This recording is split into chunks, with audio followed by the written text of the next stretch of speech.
Assalamualaikum warahmatullahi wabarakatuh. Halo teman-teman, apa kabar? Semoga kita selalu sehat ya, apalagi di kala pandemi ini. Nah, teman-teman, aku ingin mengajak kalian untuk belajar bersama tentang penalaran. Nah, sebelumnya kita kenalan dulu yuk. Perkenalkan, namaku Noviana Puspitasari. Aku belajar di S1 Pendidikan Matematika Universitas Negeri Malang. Nah, teman-teman yang pernah berkunjung ke Malang pasti tahu dong di mana letaknya Universitas Negeri Malang itu. Nah, teman-teman, aku punya akun sosial media, salah satunya IG, di-follow ya. Nah, kita kembali. Tadi kita kan mau belajar tentang penalaran.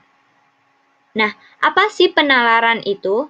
Penalaran adalah sebuah proses berpikir berdasarkan pengalaman dan prinsip-prinsip yang memungkinkan seseorang akan sampai pada sebuah kesimpulan. Jadi, penalaran itu adalah menarik kesimpulan dari argumen-argumen yang diberikan.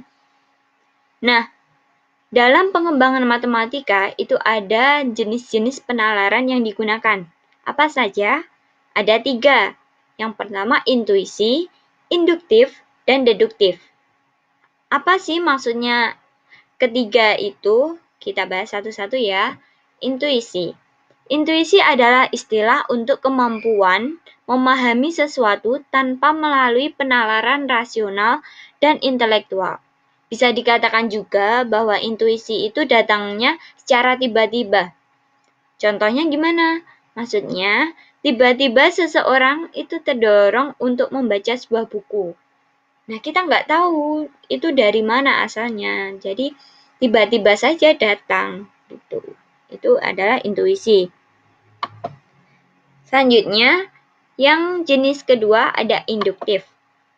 Apa sih induktif itu? Induktif adalah proses penarikan kesimpulan dari kasus-kasus yang bersifat khusus menjadi suatu kesimpulan yang bersifat umum. Garis besarnya yang harus diingat adalah yang dari awalnya khusus menjadi umum. Langsung ke contoh soalnya saja. Pernyataan 1, satu jeruk dari karung A manis rasanya. Pernyataan 2, satu jeruk berikutnya manis rasanya. Kesimpulan apa yang bisa diambil, yaitu semua jeruk dalam karung A manis rasanya. Kok bisa dikatakan induktif? Gimana? Nah, jadi yang dimaksudkan khusus itu adalah di sini satu jeruk.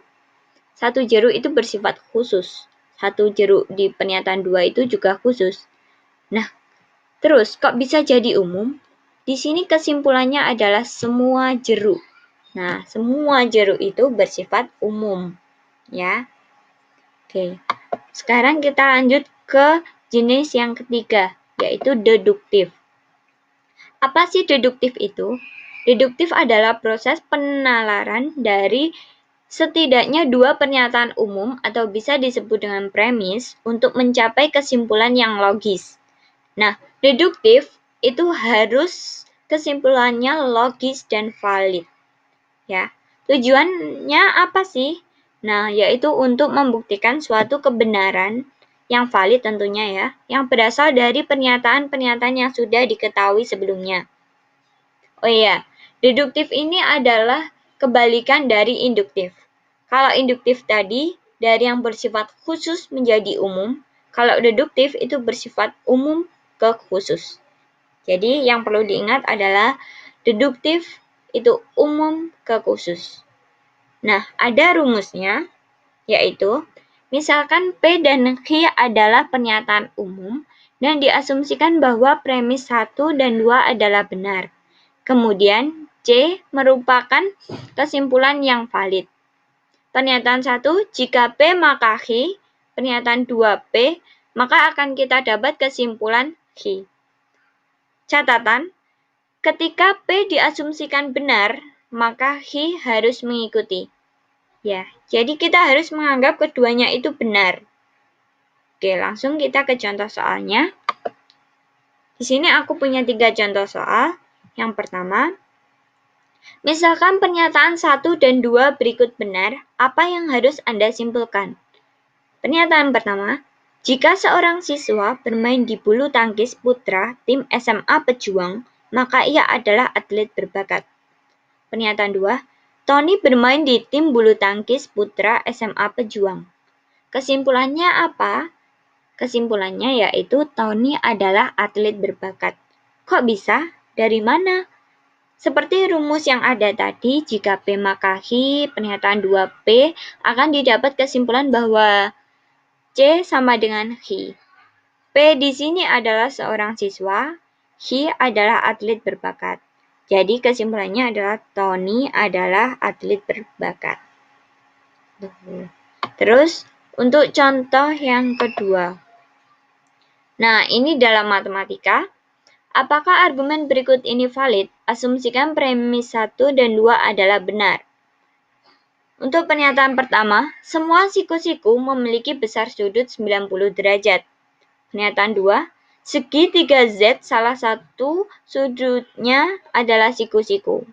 Kesimpulan apa yang bisa kita ambil? Segi 3Z salah satu sudutnya memiliki besar sudut 90 derajat. Nah, ini sama seperti yang contoh soal 1 tadi, di mana diketahui P itu semua siku-siku. Nah, di sini semua itu adalah dari yang umum. Ya, semua itu bersifat umum. Jadi khusus, yaitu segitiga Z, salah satu sudutnya memiliki besar sudut 90 derajat. Oke. Kita lanjut ke contoh 3. Apakah argumen berikut ini valid? Asumsikan premis 1 dan 2 adalah benar. Jika seorang wanita tinggal di Jakarta, maka ia tinggal di Indonesia. Pernyataan 2, Tania tinggal di Indonesia. Kesimpulannya, Tania tinggal di Jakarta. Nah, apakah argumen ini valid? Tidak. Kenapa kok tidak valid? Karena belum tentu Tania itu tinggalnya di Jakarta. Bisa saja dia tinggal di Makassar, Sulawesi, atau di tempat lainnya. Karena Indonesia itu adalah negara. Jadi banyak daerah-daerah juga kan. Nah, di sini P-nya adalah seorang wanita. He adalah tinggal di Jakarta. Seharusnya kesimpulan yang benar itu adalah Tania tidak tinggal di Jakarta. Ingat, penalaran deduktif itu berkaitan dengan pencapaian kesimpulan yang harus valid, mengingat kebenaran premis. Jadi, kalau kita dikasih soal tentang penalaran deduktif, itu kita harus memperhatikan dari kesimpulan yang diberikan itu harus valid. Gimana caranya? Jadi premisnya itu kan kita anggap benar. Nah, kedua premis itu saling berhubungan apa tidak, benar apa tidak, itu kita harus ingat juga. Oke. Nah, oke teman-teman, sekian sedikit penjelasan dari saya. Terima kasih. See you next time.